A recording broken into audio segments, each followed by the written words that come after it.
Oh yeah, I think that times out automatically at like 30 minutes. So when you see that pop up, let me know so I can push the button again. Okay, so we have the volume of our rectangular building. You notice that's just the area of the base multiplied by the height.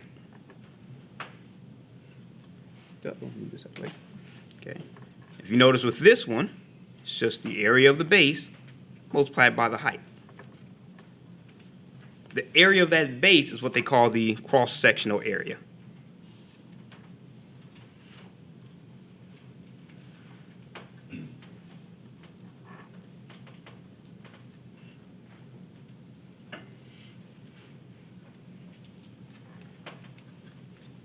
Okay.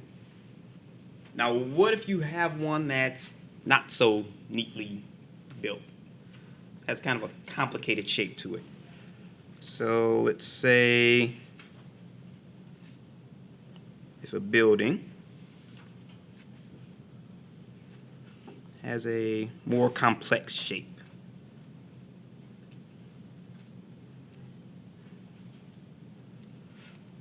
Okay, so let's say if you have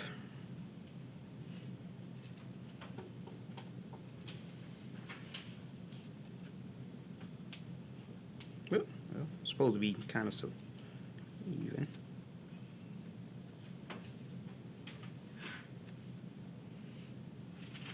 Okay, so I'll draw that there and draw that there, and let's say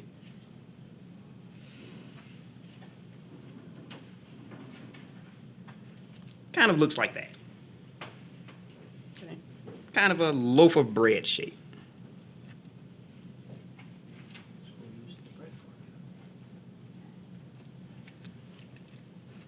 Okay.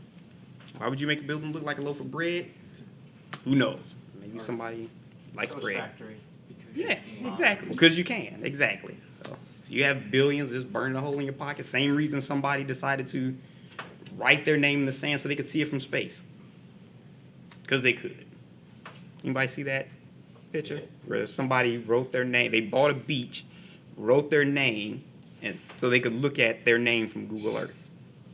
Honest, I'm telling you the truth. Somebody actually did. They did it. It took like a billion. Thank you.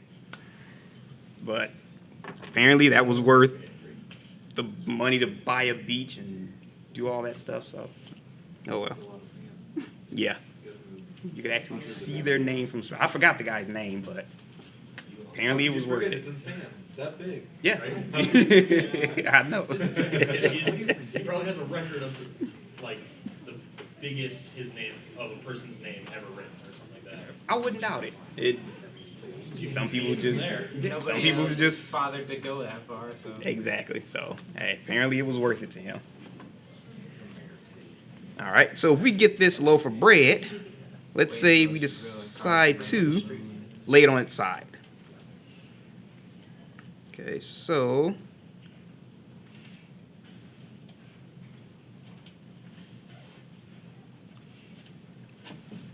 let's say, oh, that should have been a little further this way, and that should have been a little further this way. Okay, so if we have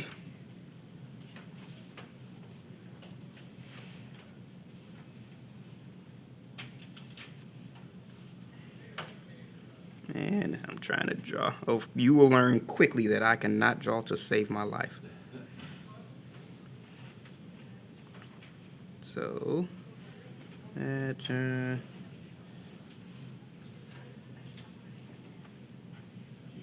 okay, so let's just imagine that's the.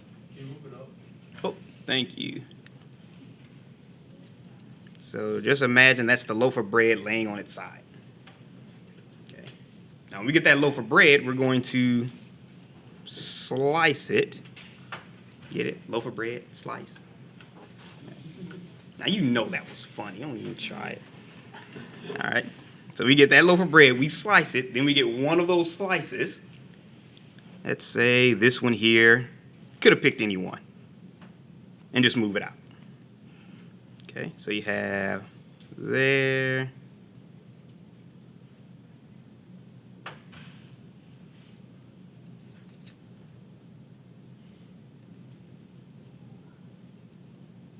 Okay, so we have our slice here.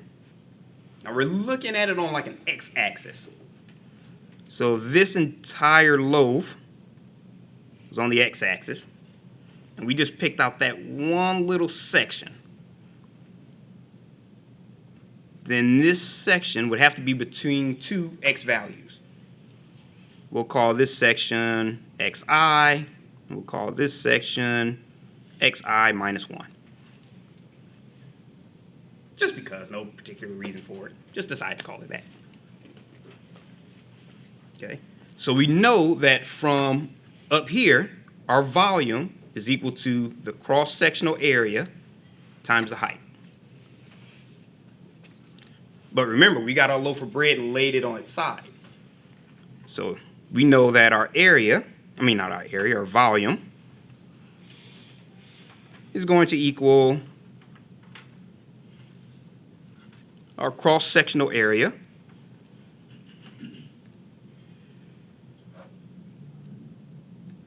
times the width, since it's on its side now. Okay, does that make sense? All right. Okay, and the cross-sectional area, since we don't know what it is, we'll just call that A of x. Okay, have no idea what it is, but we'll just give it some value. Okay. All right. And I'll bring that one back up. Oh, I'll leave that there for a second in case someone's still writing.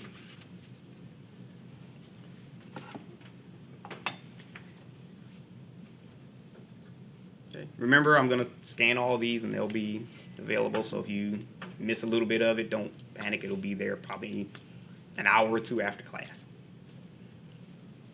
All right, so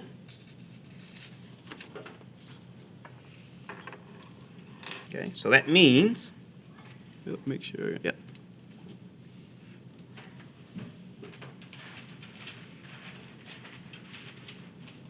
The slice of length, remember, it's just length x minus 1 to xi.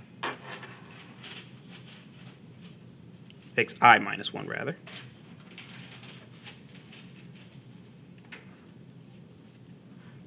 Okay, so if you remember our drawing from the previous section, just a quick little go back to that one.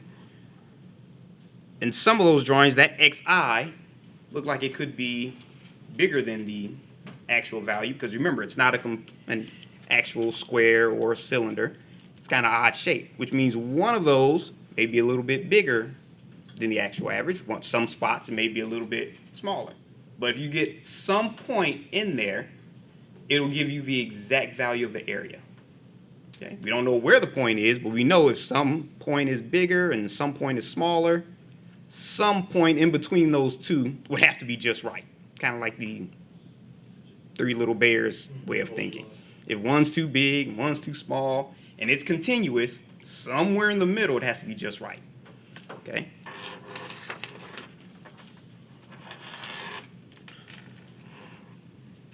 Okay? So the slice of that length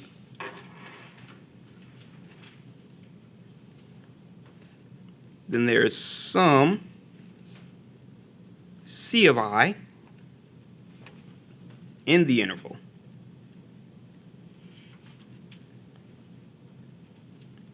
Where A of C of I is really, really close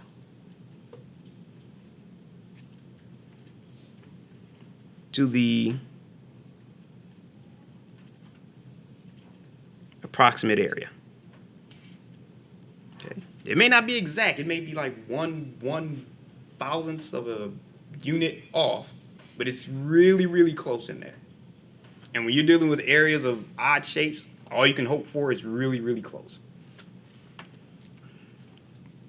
Pretty sure whoever built this building didn't say, no, this room had to be exactly 25 by 32. If it's 25 by 32.1, tear it down. No, that's close enough. They'll be just fine with that.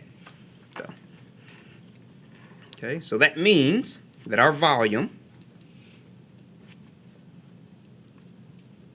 of the slice, make sure that's up enough, is equal to, remember, that's just our kind of guess, times our delta x. Remember, delta x is just the width. Uh-oh. Hopefully you remember that from Calc 1. Okay, when they first started off with limits. And this is your cross-sectional area.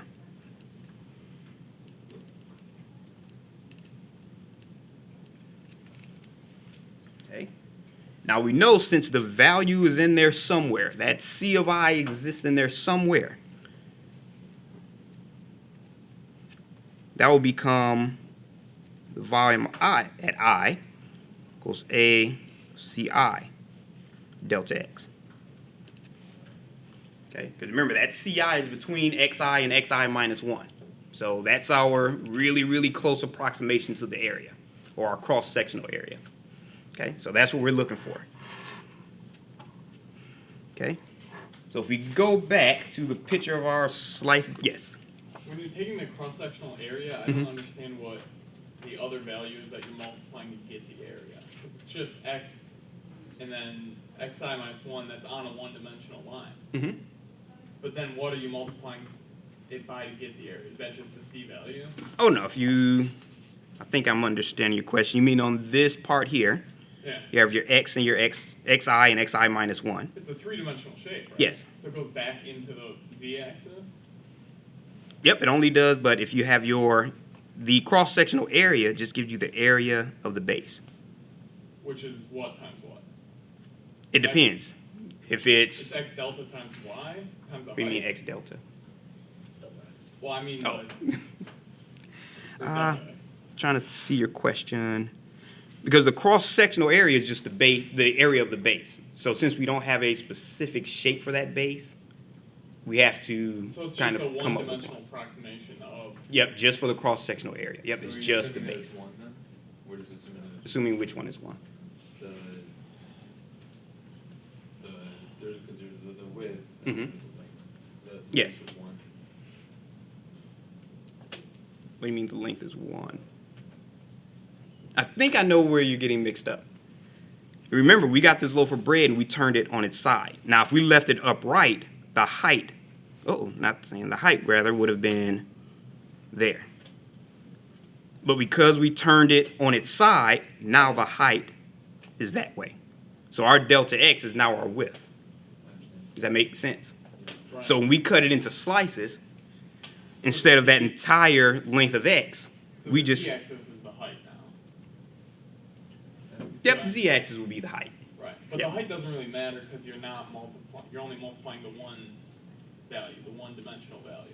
Yeah, because all we're looking for now is just the area of that base, because whatever that base is, Oh, it's the area of the base. yep, that's what the area is. But That, not the area of the cross-section. oh no, just the area of Okay. the base, yeah. I think that's where the mix-up was coming in. Yeah, Yep. sure. Yep, just the area of the base. That's where our cross-sectional area, that's what they call the cross-sectional area. Right, but it's not the slice of the bread. Oh no, It's just the Yep, slice just- that would be at the base. exactly, that's it, just the area of the base. So if you cut a circular can, then that area would just be the circle at the very bottom. That's Right. the area of that, and then you multiply that by the height. Right. So, that makes sense? Yeah. Oh, okay. All right. Any questions on that question? All right. Yes. For finding area, why is the z-axis even involved? Because we're not talking about volume, we're talking about area. Well, we're not really going into the z-axis, but to kind of explain If it it. was irregular, further irregular, like on another plane, if it was irregular. Yeah, there was. we would have Yeah, to- then you would go into z-axis, but it was just kind of help. Since you understood the z-axis, explain it that way. But we're not going into the z-axis until Calc 3, so you don't have to worry about the z-axis. Yes. So what are we looking at when we're talking about the cross-sectional area? Is that, like visually, what are we looking at? The cross-sectional area is really just, like I said, imagine this oddly shaped building, Right. but remember, this would be your height. Because your cross-sectional area is just the area of the base and the height. So when you get that oddly shaped building and you lay it on its side, where your height would normally be here, now your height is there. Okay, so now your height, once you lay it on its side, becomes the width. And remember, that delta x is your width. So the width of the whole thing is delta x. But when you cut that entire x, delta x down, and you just cut it into slices, that delta x is now, instead of the whole thing, it's just that one little section. That's where you get the xi and the xi minus 1. Because it's just Okay. right in that delta x. It's just a small piece of delta x. So the face of those vaguely rectangular shapes in the front are cross-sectional areas, or? Think of it like from the perspective of the loaf of bread. You know how when you cut a loaf of bread, it has the same shape every sense? That cross-sectional area is the face of that bread that seems to have the same shape every time. And we're just multiplying that out on another axis in order to get the full volume, right? I'm actually in here trying to picture bread. You know? It's just- All right. so I'm like- We used a loaf of bread, so. Yeah, but yeah, just imagine, like, back to the loaf of bread scenario. Imagine you had one, just sitting on straight up and down. If you got that loaf of bread, you're okay, length, width, height, and everything else, or depending on if it's rectangular, you'd use that. If it's circular, you'd use pi radius squared height. But since it has that odd shape, you don't know how to get that cross-sectional area to multiply by the height. So you just get that one loaf and say, okay, I'm going to lay it on its side. So where it was this way, it's now on its side. So if you get that and you make the slices, then you get one of those slices out, you say, okay, that entire slice, instead of being the whole loaf of bread delta x, that one slice is just the length of xi and xi minus 1, which could be anything. Could be 3 centimeters minus 2 centimeters, whatever the distance is. So it could be whatever distance. So when you get that, then what you're going to do is you're going to multiply that one by the width. So you're going to get, remember, all of those slices are the same length. So if you cut it into 5 slices, you're going to get that width multiplied by 5. And that's going to give you the volume. So you get the volume of that one, you multiply that by 5, you have your volume. But the thing is, what we're going to do is, as we go, instead of 5 slices, then if you slice it into 10, it's a little more precise. Because remember, it's kind of odd shape. So if each of those slices is kind of like